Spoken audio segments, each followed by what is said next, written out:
സുധേ, എന്തോ? Yes sir, yes sir.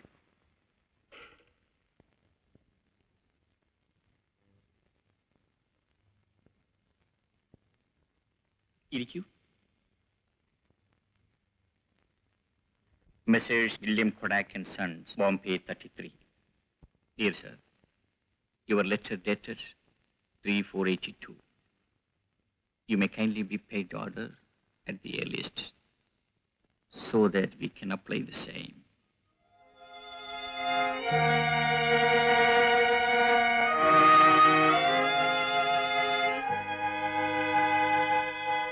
Sir, dictation. Oh, എവിടെയാ നിർത്തിയത്? We can apply the same. By the end of this month. Please avoid further delay.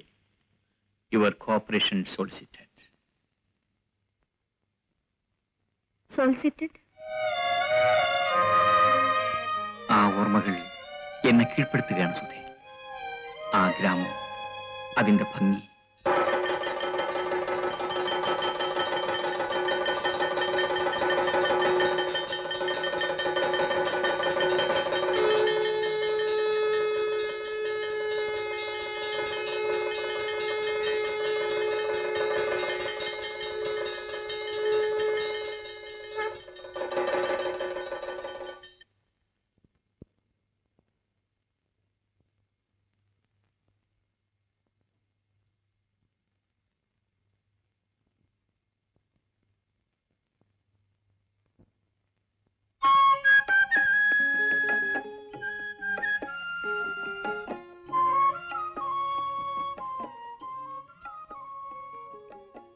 എന്താ ഇവിടെ നിന്ന് കളഞ്ഞത്?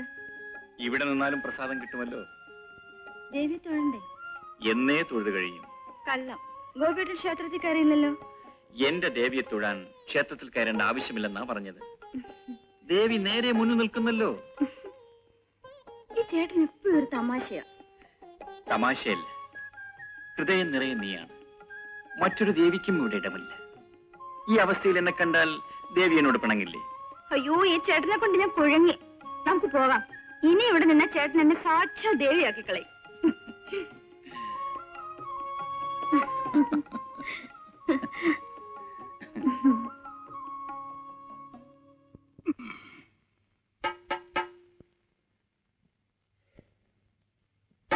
അച്ഛാ, ഞാൻ പോട്ടെ. ശരി മോളെ.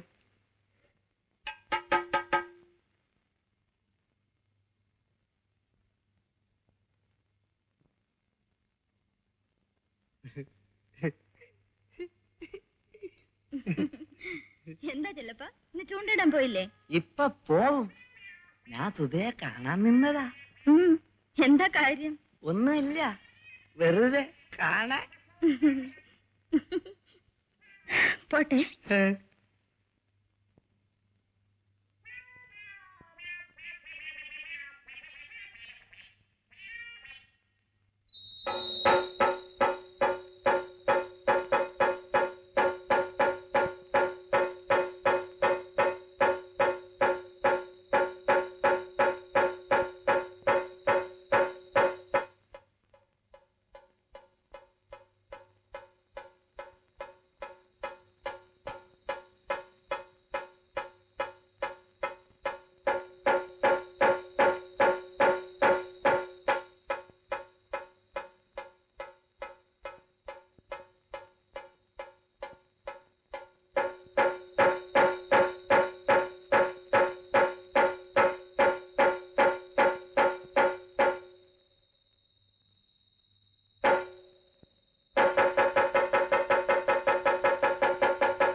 എന്താ അച്ഛാ ഇത്? ഇന്നും ഇങ്ങനെ കുടിച്ചോണ്ട് വന്നാലോ? അച്ഛനൊന്നും കുടിച്ചില്ല മോളെ, ഒരു ഗ്ലാസ് മാത്രം. അതും അച്ഛന്റെ വേദന മറക്കാൻ. നിന്റെ അമ്മ മരിക്കുന്നതിന് മുമ്പ് അച്ഛൻ ഇങ്ങനെ കുടിച്ചിരുന്നു മോളെ?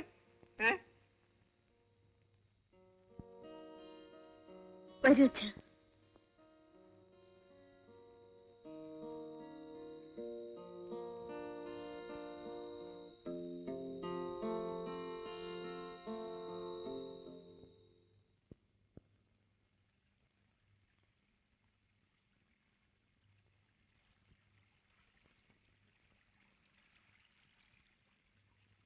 സുധേ സുധേ നില്ല് നില്ല്.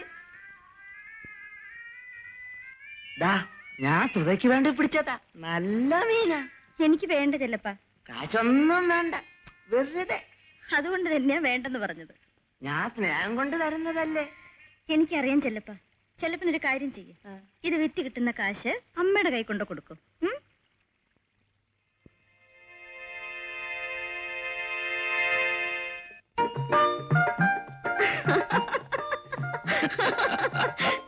ഒന്നും പോ ചേട്ടാ. പോകാൻ പറ്റുന്നില്ലല്ലോ. ഒഴിവുകാലം കഴിക്കാനാ ഞാനിവിടെ വന്നത്. പക്ഷേ ഈ ഗ്രാമത്തിന്റെ ഭംഗി കണ്ടപ്പോ 1-2 ആഴ്ച കൂടി ഇവിടെ താമസിക്കണമെന്ന് തോന്നുന്നു. അപ്പോഴാണല്ലോ അവിചാരിതമായി ജീവിതത്തിലെ ഏറ്റവും വലിയ അപകടം സംഭവിക്കുന്നത്. എന്തപകടം? ഇതാ ഈ അപകടം തന്നെ. എങ്കിൽ ഈ അപകടം ഒഴിവാക്കി തിരിച്ചു പോകരുതോ? സാധിക്കുന്നില്ലല്ലോ. അതല്ലേ ഈ അപകടത്തിന്റെ ഗതികേട്. അപ്പോ തിരിച്ചു പോകുന്നില്ല? തിരിച്ചു പോകും, പക്ഷെ തനിച്ചാകില്ല ഞാൻ പോകുന്നത്. പിന്നെ സുധയും കൊണ്ടേ ഞാൻ പോകും.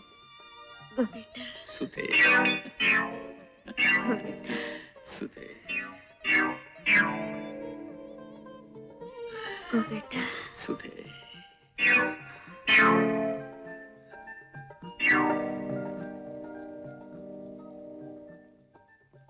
അളിയൻ എന്ത് പറഞ്ഞാലും ശരി, സുധയെ ഇവിടുന്ന് പറഞ്ഞയക്കുന്ന പ്രശ്നമേ ഇല്ല. മരിക്കുന്നത് വരെ എനിക്ക് അവളെ കണ്ടുകൊണ്ടിരിക്കണം. അതിനുശേഷം അവളെ കൊണ്ടുപോയിക്കോ. അവിടെയാകുമ്പോ അവളുടെ അമ്മായി ഉണ്ടല്ലോ. പ്രായമായ പെൺകുട്ടികൾക്ക് അച്ഛൻ മാത്രം പോരാ. അതെനിക്കറിയാം. എങ്കിലും എന്റെ മോളില്ലാതെ എനിക്ക് ജീവിക്കാനാവില്ല. എന്റെ കല്യാണി മരിച്ച ദുഃഖം പോലും ഞാൻ മറക്കുന്നത് എന്റെ മോളുള്ളതുകൊണ്ടാ. എനിക്കിവിടെ ഒരു കുറവുമില്ല അമ്മാവ. എന്റെ അച്ഛനെ വിട്ടിട്ട് ഞാൻ എങ്ങും വരുന്നില്ല. ഗോപേട്ട,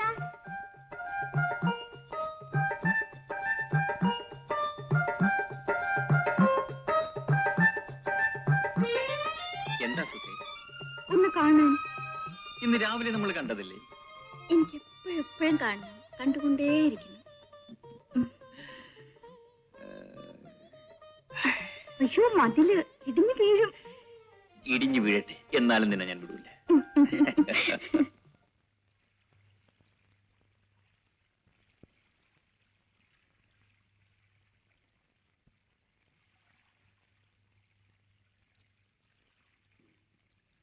ചെല്ലപ്പ,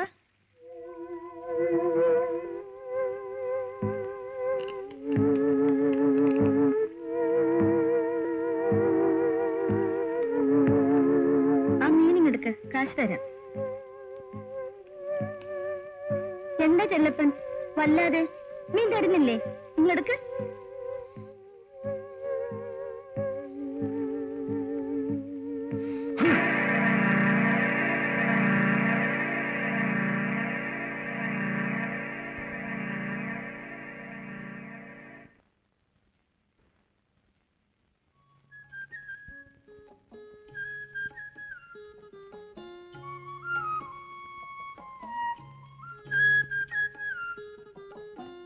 എന്റെ പിറന്നാളാണ്.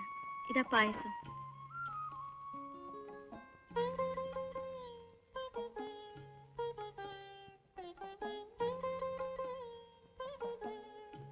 ഇതാ നോക്കൂ, ഞാൻ പ്രത്യേകം അടയാളപ്പെടുത്തിയിട്ടുണ്ട്.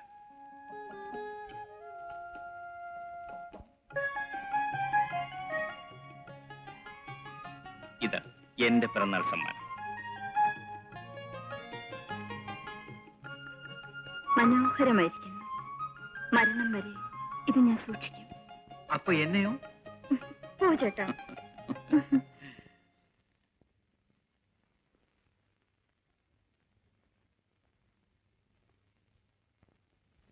ഓഹോ, വെക്കേഷൻ ഈ ഗ്രാമം തിരഞ്ഞെടുത്തത് വെറുതെ അല്ല. കവിതയുണ്ടല്ലേ? ആ, ആരോഗ്യമുണ്ട്. എന്നിട്ട് എന്നെ ഇതുവരെ കാണിച്ചില്ലല്ലോ. ഞാൻ ആരെയും കാണിക്കാറില്ല. എഴുതി കഴിഞ്ഞാൽ ഉടൻ വലിച്ചു കയറിച്ച് അവറ്റ കുട്ടിയിലിടും. എനിക്ക് തന്നെ അറിയാം സാധനം പോരാണെന്ന്. മരരെ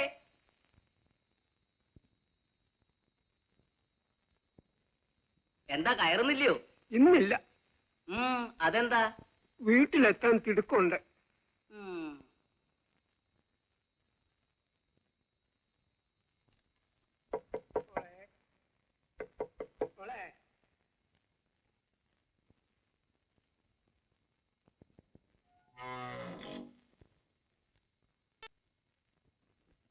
നേരത്തെ എത്തിയല്ലോ.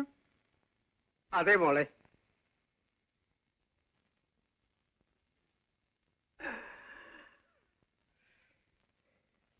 അച്ഛൻ ഇന്ന് ഏറ്റവും സന്തോഷമുള്ള ദിവസമാണ്. എന്നാ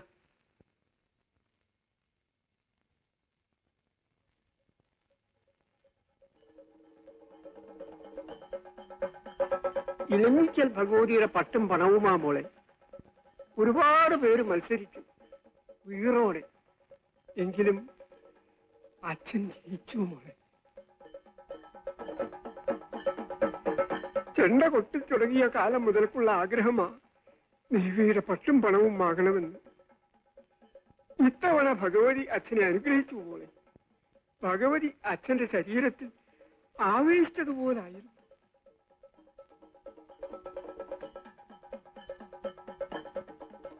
അച്ഛന്റെ ആഗ്രഹം നിറവേറി മോളെ. പക്ഷേ ഇത് കാണാൻ എന്റെ അമ്മ ഒരു പക്ഷേ മോളിലിരുന്ന് അവളിത് കാണുന്നുണ്ടാവും. ഇല്ലേ പോലെ? അച്ഛ, ചോറ് കൊണ്ടിട്ടെ അച്ഛ.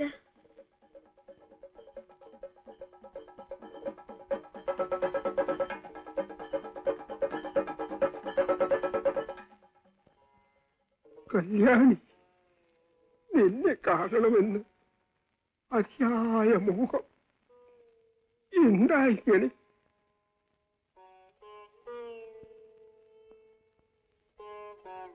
അച്ഛ,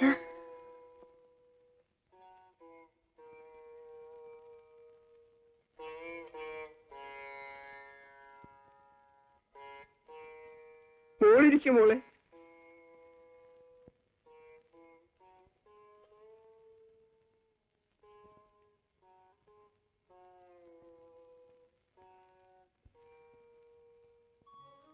വേണ്ട, അച്ഛൻ കഴിക്കും, ഞാൻ പിന്നെ കഴിച്ചു. വാതുറത്ത് മോളെ. മോൾ കുഞ്ഞായിരിക്കുമ്പോ അച്ഛൻ ഇതുപോലെ തന്നതാ.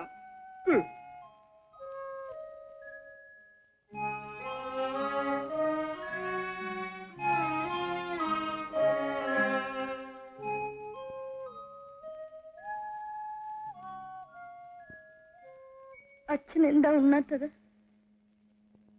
വേണ്ട മോളെ, അച്ഛനിപ്പോ വിശപ്പ് തോന്നുന്നില്ല.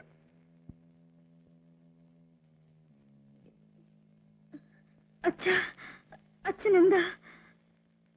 ഒന്നുമില്ല മോളെ, അച്ഛൻ എന്തൊക്കെയോ ഓർത്തു പോകുന്നു. മോൾ അച്ഛൻ്റെ കുരുന്നെടുത്ത്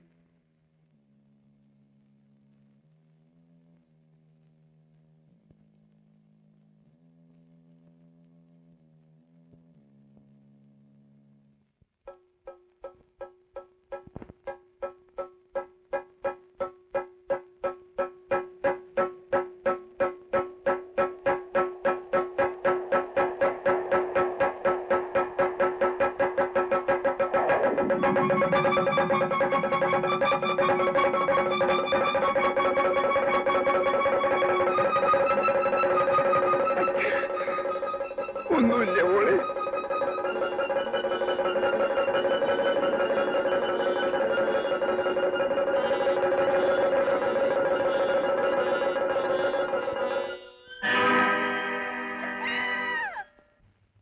കിട്ടുണ്ണിമാരാർ മരിച്ചപ്പോ സുധയൊന്ന് ആശ്വസിപ്പിക്കാൻ പോലും ഞാൻ അവിടെ ഇല്ലായിരുന്നു.